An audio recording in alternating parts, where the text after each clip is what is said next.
점심을 먹고 난 후에 가만히 생각을 해봤는데 예배 후에 경품 추첨이 있고 바자회 최종 모임이 있잖아요. 설교를 그대로 했다가는 눈치를 받을 수 있겠다라는 생각이 들어서 점심 먹고 부랴부랴 설교 내용을 요약하고 좀 빼서 이렇게 조금 이렇게 일찍 마칠까 합니다. 그러니 뒤에 이제 경품에 대한 생각은 좀 접어두시고요. 이 시간은 오직 하나님의 말씀에만 집중하며 나아가는 그런 귀한 시간 되기를 소망합니다. 어찌 알겠어요? 말씀 잘 들으신 성도님에게 좋은 경품이 돌아갈지. 오늘 시험을 받으시는 예수님이라는 제목으로 말씀을 좀 나눠보고자 합니다. 여러분은 시험에 들면 어떤 생각이 드시나요? 우리는 흔히 시험을 당하거나 혹은 시험을 받는 사람을 보면 좀 부정적인 입장으로 보려고 합니다. 저 사람은 무슨 죄를 저질렀기에 시험을 받나? 평소 신앙이 좋지 않았기에 하나님께서 정신 차리라고 시험을 주시는가 보다, 이렇게 생각합니다. 개인적으로도 시험을 당하게 되면 의기소침해지면서 내가 무슨 죄를 저질렀나, 무슨 잘못을 했나 라고 생각을 하게 됩니다. 아니면 내가 평소에 신앙생활을 잘 못했기에 시험이 오는가 보다, 이렇게 생각을 하게 됩니다. 물론 그러한 것들로 시험이 올 수도 있습니다. 그러나 모든 시험이 다 그렇지는 않습니다. 최초의 시험은 아담과 하와가 어떤 죄를 저질러서 시험을 받은 것이 아닙니다. 완전한 상태였고 매일 하나님과 교제하며 살았던 그들이었습니다.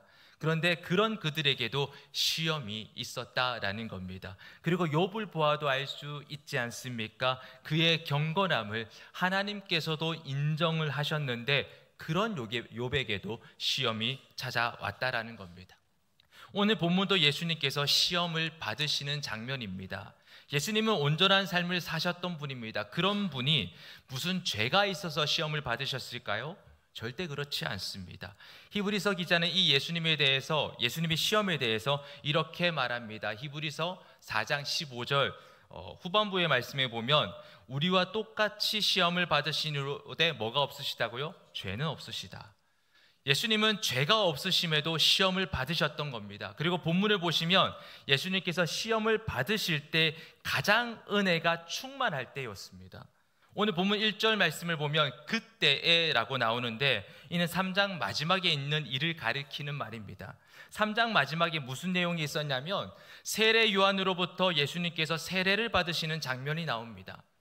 예수님께서 세례를 받으실 때 하늘로부터 성령이 비둘기같이 임하였습니다. 그리고 하늘로부터 소리가 나는데 이는 내 사랑하는 아들이요 내 기뻐하는 자라 라는 말씀을 들었습니다. 예수님은 세례를 받으시면서 성령을 받으시고 하나님으로부터 은혜로운 소리를 들으셨습니다. 그리고 오늘 본문 1절과 2절은 무엇이라 말합니까? 그때에 예수께서 성령에게 이끌리어 마귀에게 시험을 받으러 광야로 가사 40일을 밤낮으로 금식하신 후에 줄이신지라. 예수님이 세례를 받으시면서 은혜가 충만할 때 성령에 이끌리어 시험을 받으러 광야로 가셨다라는 겁니다. 그리고 그곳에서도 40일을 밤낮으로 금식 기도를 하였습니다. 은혜가 충만할 때였습니다. 기도가 충만할 때였습니다. 그런데 그때 예수님은 시험을 받으셨다라는 겁니다. 우리들도 교회에서 열심히 봉사하고 예배 잘 드리고 신앙생활 잘할 때 시험 받을 수 있습니다. 기도가 충만하고 말씀이 내 안에 충만할 때 시험 받을 수 있습니다. 하나님과의 관계가 좋은데도 시험 받을 수 있습니다. 우리는 그러할 때 시험이 절대 오지 않는다 생각하는데 아닙니다. 죄 없으신 예수님이 시험을 받으셨다면 우리들도 시험을 받을 수 있다라는 것을 인지해야 합니다. 예수님은 성령에 이끌리어 시험을 받으시러 광야로 가셨다 말씀하고 있습니다. 그와 같이 우리를 향한 하나님의 계획과 목적을 위해 우리들을 시험의 구덩이로 이끌 수 있다라는 겁니다. 그것이 하나님의 영광을 위해서, 우리의 영적 성장을 위해서, 믿음의 연단을 위해서 그럴 수 있습니다. 그리고 다른 사람을 이해하고 위로하기 위해서 시험을 받을 수도 있는 겁니다. 하나님의 아들이신 예수님께서 시험을 받으시는 이유가 무엇인가? 크게 두 가지로 생각해 볼 수 있는데, 첫 번째는 시험 받는 우리를 능히 도우시기 위해서였습니다. 우리는 한 번도 나와 같은 상황을 겪어보지 못한 사람이 나에게 와서 무슨 말을 하면 너가 내 마음을 어떻게 이해하겠니? 라는 생각을 가지게 됩니다. 그런데 나와 비슷한 상황이나 더 큰 시련을 겪은 사람이 와서 위로하며 우리는 위로를 받게 됩니다. 히브리서 2장 18절 말씀을 보면 이런 말씀이 있습니다. 그가 시험을 받아 고난을 당하셨은즉 시험을 받는 자들을 어떻게 하신다고요? 능히 도우실 수 있느니라. 예수님께서 친히 모든 시험을 겪으셨기에 시험 받는 우리를 이해하시고 도우실 수 있는 겁니다. 그리고 메시아이신 예수님이 시험을 받으신 또 다른 이유는 우리에게 승리의 모본을 보이시기 위해서였습니다. 인류의 최초의 인간인 아담 때부터 마귀가 주는 시험에 실패해 왔었습니다. 하나님께서 부르셨던 이스라엘 백성들도 광야에서 여러 가지 시험을 당하였지만 그들의 정욕과 그들의 욕심에 의해서 하나님의 말씀을 불순종하는 죄를 짓게 되었던 겁니다. 이스라엘 역시도 시험에 실패했던 겁니다. 아담과 이스라엘이 실패한 그 시험을 오늘 본문에서 예수님께서 똑같은 시험을 당하십니다. 그리고 이 시험을 승리로 이끄셨던 겁니다. 예수님께서 아담과 이스라엘의 실패를 승리로 기결시킴으로써 오늘날 그 예수를 믿는 우리에게 그 승리의 길을 열어주신 겁니다. 예수님께서 행하셨던 그 방법과 원리로 나아가면 우리들 또한 시험에 빠지지 않고 승리로 나아갈 수 있게 되는 것입니다. 그러기에 예수님께서 시험 받으신 이 장면은 여러모로 우리에게 중요한 내용인 겁니다. 그렇다면 예수님께서 어떤 시험을 당하셨고 어떻게 대처해 나가셨는지 오늘 살펴보기를 원합니다. 첫 번째 시험은 본문 3절과 4절 말씀에 나오는데 마귀가 와서 예수님께 말합니다. 너가 만일 하나님의 아들이거든 명하여 이 돌들로 떡덩이가 되게 하라 라고 말합니다. 첫 번째 시험은 예수님의 굶주림과 관련이 되어 있습니다. 예수님은 지금 40일 동안 금식을 하신 상태였습니다. 배가 엄청 고픈 상황이었습니다.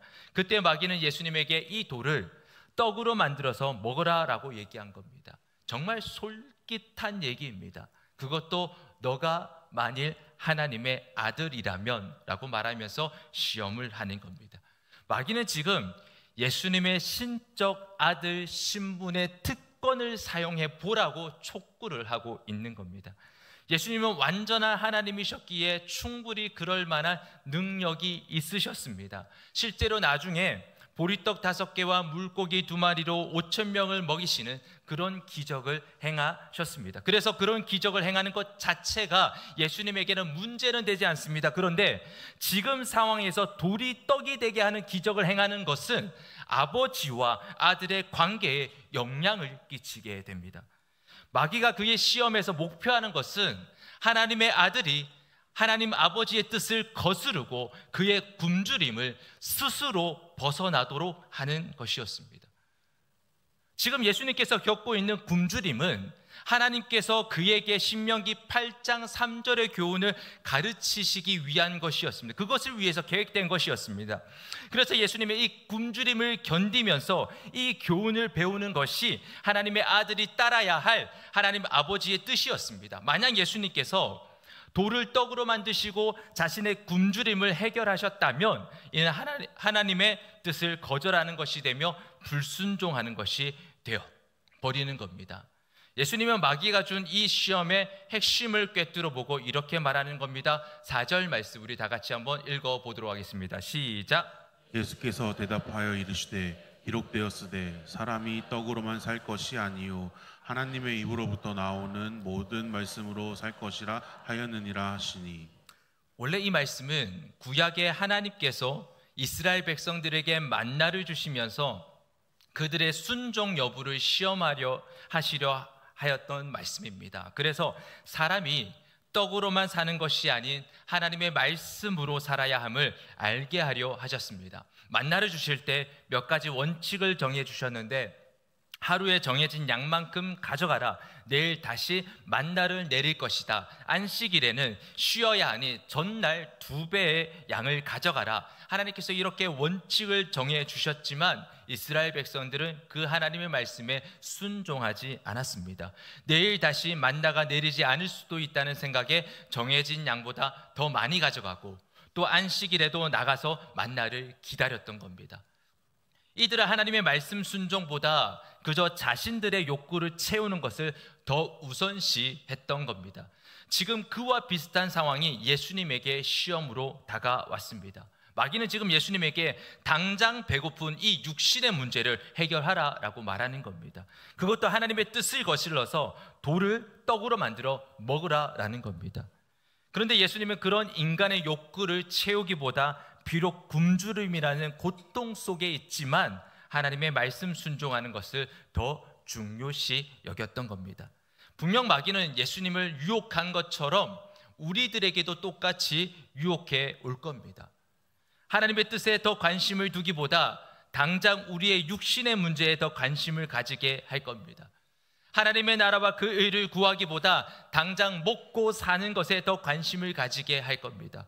하나님의 말씀에 순종하기보다 우리의 정욕적인 만족감을 채우는 것에 더 관심을 가지게끔 만들 겁니다. 지금 당장 굶어 죽겠는데 살아야 하지 않겠느냐? 그러니 잠시 하나님을 외면하고 일단 먹는 것에 집중해라. 나중에 잘 되어서 하나님을 잘 섬기면 되지 않겠느냐? 아내가 있고 자식이 있는데 이들을 풍족하게 먹여 살려야 하지 않겠느냐? 불법이든 편법이든 승승장구하여서 그들을 행복하게 해주어라. 그렇게 가정이 안정이 되면 교회 일도 잘할 수 있지 않겠느냐? 마귀는 교묘하게 우리를 떡에 관심을 가지게끔 만드는 겁니다. 먹고 사는 것에 관심을 두게 만들고 그 후에 하나님의 일에 대해서 생각하게끔 만든다라는 겁니다. 우선순위를 바꾸어 놓습니다. 우리가 기도를 할 때도 예배를 드릴 때도 마찬가지입니다. 먼저 그 나라와 영광을 구하기보다 내가 먹고 사는 문제에 초점을 맞추고 기도를 하게끔 만듭니다. 예배를 드릴 때도 하나님께 영광 돌리기보다 이 예배 한번 잘 드려서 내가 품은 소원들이 이루어지길 바라는 마음으로 예배를 드리게 만드는 겁니다. 마귀는 우리의 우선순위의 삶을 뒤바꿔버립니다. 하나님의 말씀 순종보다 내 정욕적인 삶에 우선을 두게 만드는 겁니다. 사람이 하나님의 입으로 나오는 말씀이 아닌 모든 떡으로 살아야 한다라는 관점으로 마귀는 우리를 미혹해 오는 겁니다. 마틴 루터 목사님께서 부흥회 중에 자주 사용하시던 예화가 하나 있습니다. 어느 날 사탄이 부하들을 불러서 그들이 행했던 성과를 보고하라라고 지시하였습니다. 첫째 부하가 말합니다. 저는 그리스도인들을 콜로세움의 사자밥이 되어 죽게 만들었습니다. 그러자 사탄이 화를 내는 겁니다. 그게 어쨌단 말이냐? 그 죽은 사람들은 결국 천국에 가지 않느냐? 둘째 부하가 말합니다.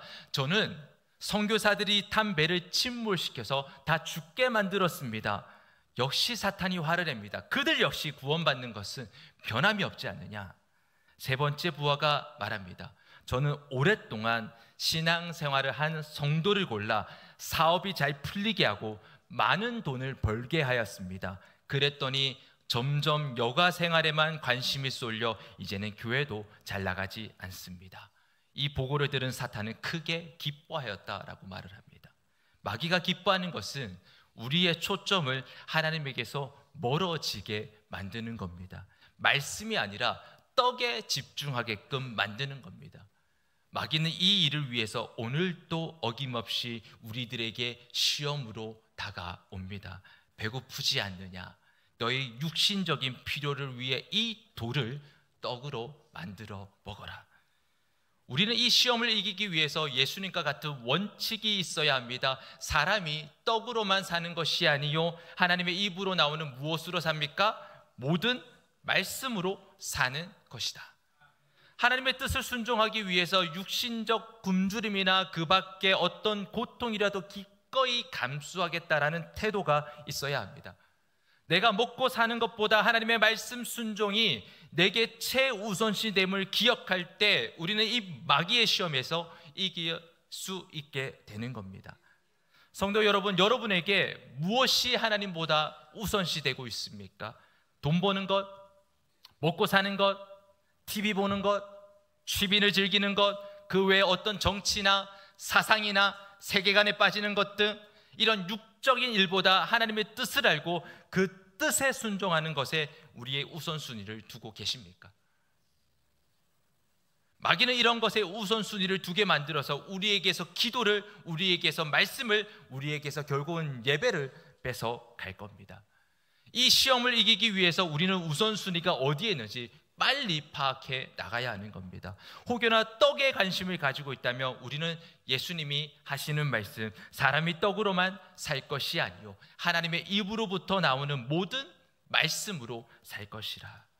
말씀이 없는 자들에게는 이 우선순위를 분별할 능력이 미비하게 됩니다. 말씀을 읽고 말씀을 듣고 말씀에 사로잡히게 될 때 비로소 삶에 무엇이 진정 우선순위인지를 깨닫게 됩니다. 그러니 사랑하는 성도 여러분, 성경 말씀을 읽으십시오. 성경을 보십시오. 말씀에 사로잡히십시오.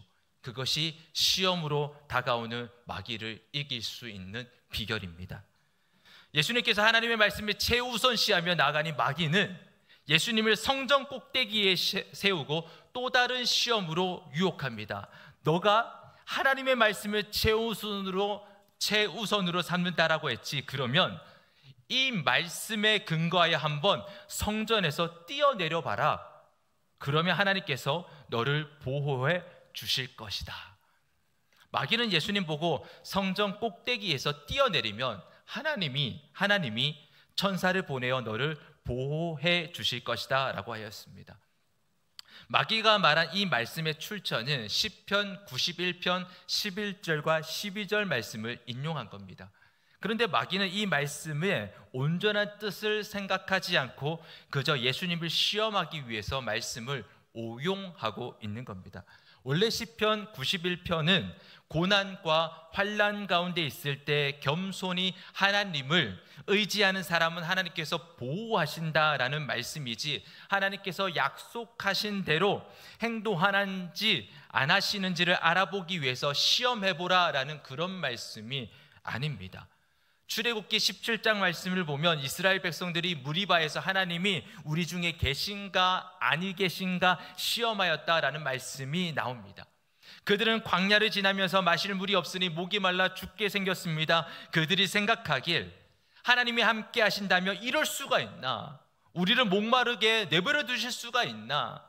하나님이 우리 중에 안 계신 거 아닌가? 만약에 계신다면 우리에게 물 좀 주세요 라고 하나님을 시험하였던 겁니다.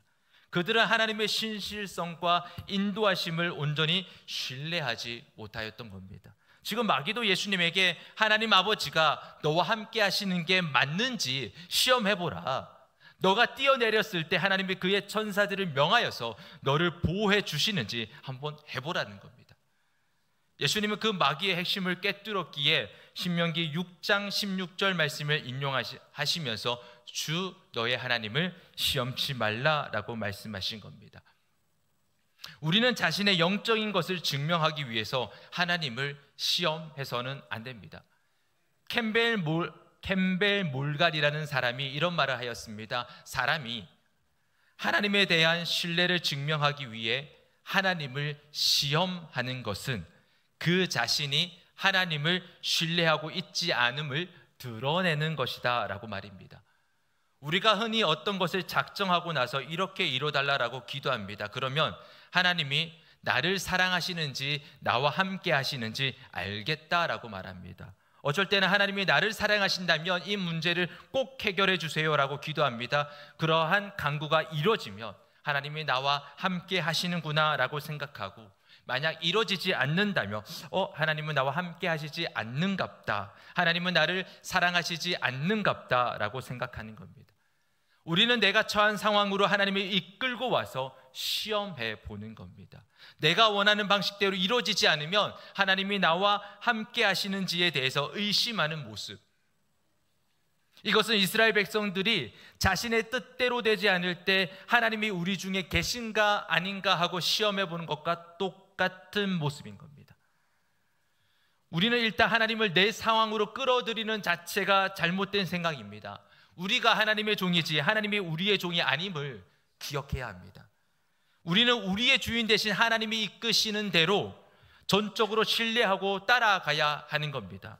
예수님은 한 번도 자신의 상황을 위해서 하나님을 끌어들이신 적이 없으셨습니다. 예수님은 하나님의 뜻과 예비하심을 온전히 신뢰하시면서 하나님의 진정한 뜻에 순종하며 나아가신 분이십니다. 그것이 죽는 자리라 할지라도 말입니다. 우리들도 마찬가지입니다. 우리들도 하나님을 내 상황에 끌어들여서 하나님이 계신가 아니 계신가 시험해서는 안 됩니다.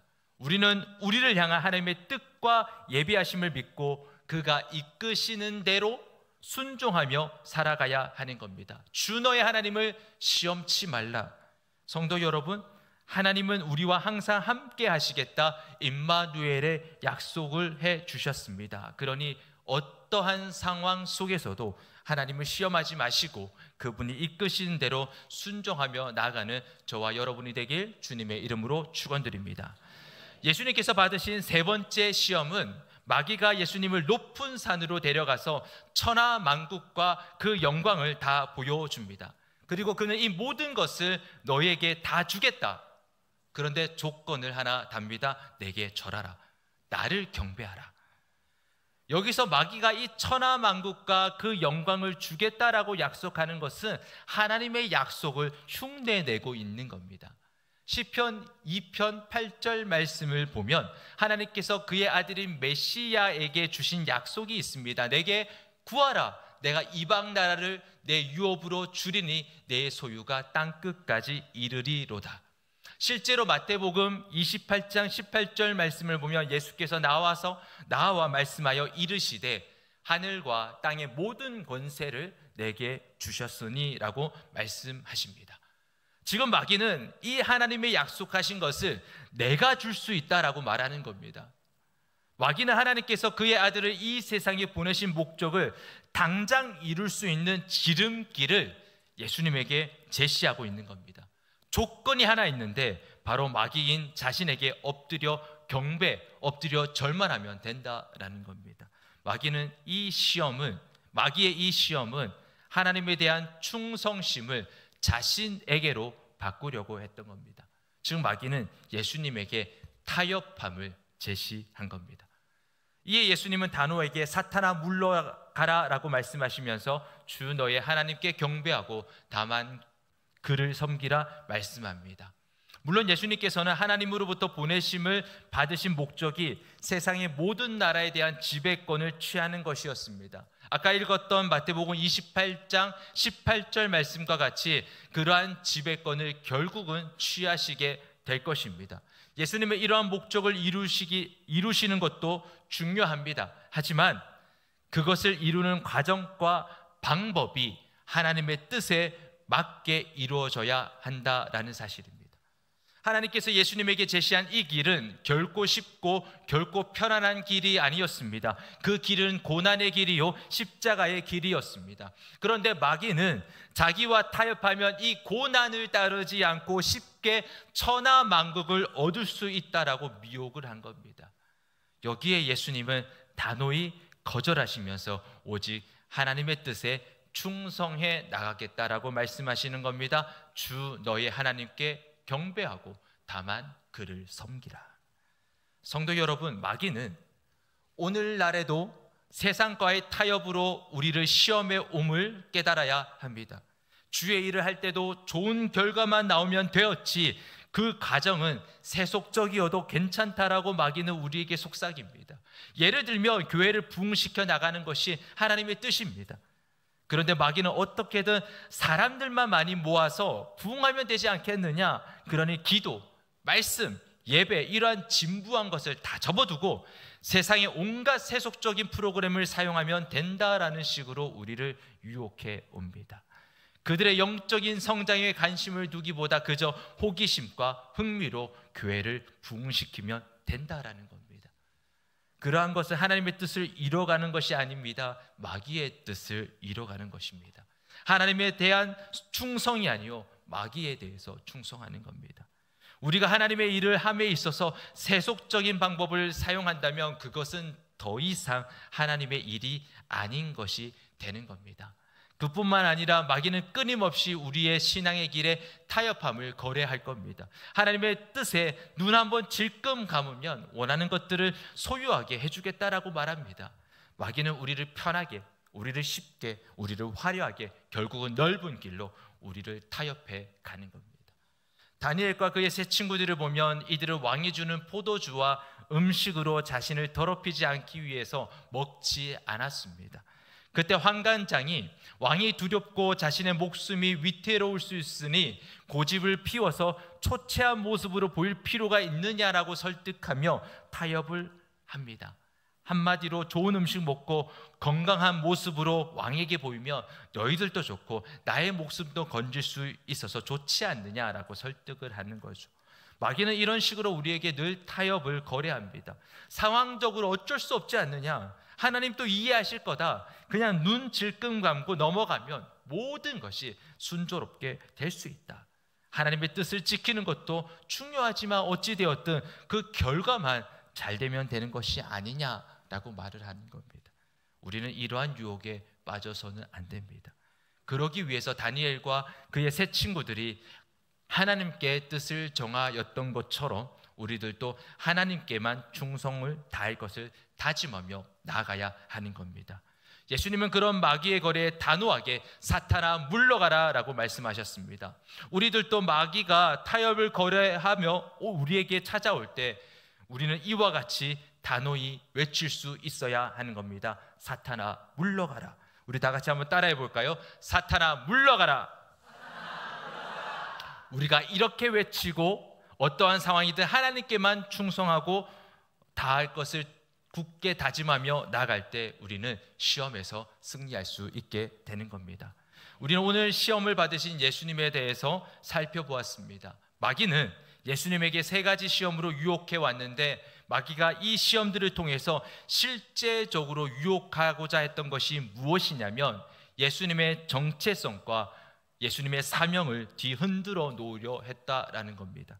마귀의 시험들을 하나씩 다 살펴보았지만 이 시험들 하나하나가 예수님께서 메시아로서 그 십자가의 길을 걸어가는 것을 막으려 했던 겁니다. 돌을 떡으로 변해서 먹고 높은 성전에서 뛰어내려서 하나님의 보호하심을 받으며 천하 만국과 영광을 가지고 있는 상황이라면 모든 사람들이 예수님을 메시아로 인정하게 될 겁니다. 하나님의 아들로 인정하게 될 겁니다. 그렇다면 예수님은 과연 십자가의 길을 걸어갈 수 있었을까요? 감히 메시아를, 하나님의 아들을 알고서 십자가에 못 박으려는 사람이 과연 있을까요? 그런데 예수님은 반드시 십자가의 길을 걸어가셔야만 했습니다. 모든 사람이 예수님을 메시아로 알아보고 하나님을 믿는 것 중요합니다. 그러나 예수님이 십자가에 달려 죽지 않으면 우리의 죄의 문제가 해결되지 않습니다. 그래서 마귀는 예수님이 이 길을 걷지 못하도록 시험하고 미혹했던 겁니다. 마귀가 우리를 시험하는 것도 실질적으로 성도로서의 길을 걷지 못하게 하기 위해서 우리를 시험하고 미혹하고 유혹하는 겁니다. 어떻게든 하나님의 뜻과 무관하게 살기 위해서 우리를 미혹해 오는 겁니다. 여기에 우리가 넘어지지 않기 위해서 필요한 것이 무엇이냐?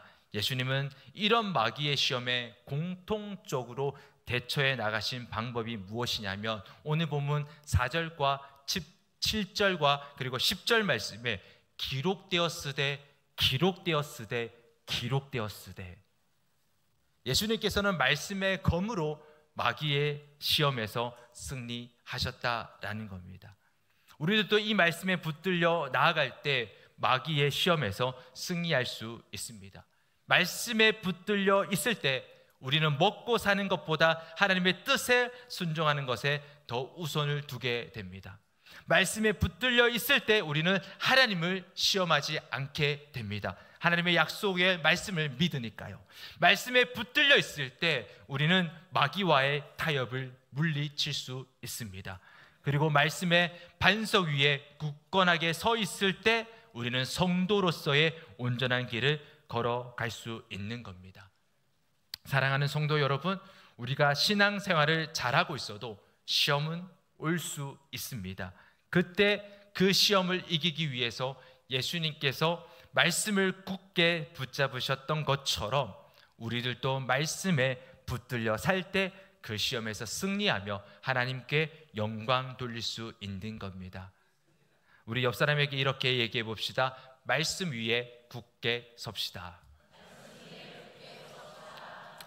이렇게 말씀에 붙잡히게 될 때 그 어떤 시험이라 할지라도 우리는 승리할 수 있는 겁니다.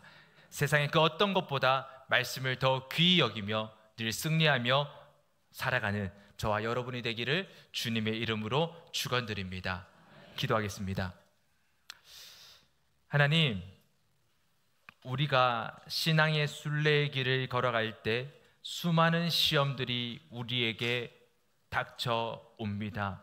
예수님께서 마귀에게 시험을 당하실 때 예수님은 말씀으로 마귀의 시험을 승리하였다라는 것을 우리는 깨닫게 됩니다. 하나님, 우리들도 날마다 말씀 안에 거함으로써 그 어떤 시험이라 할지라도 승리하며 하나님께 영광 돌릴 수 있는 복된 성도님들이 되기를 주님께서 온전히 붙들어 주시옵소서. 감사하오며 이 모든 말씀 예수 그리스도의 이름으로 기도드리옵나이다. 아멘.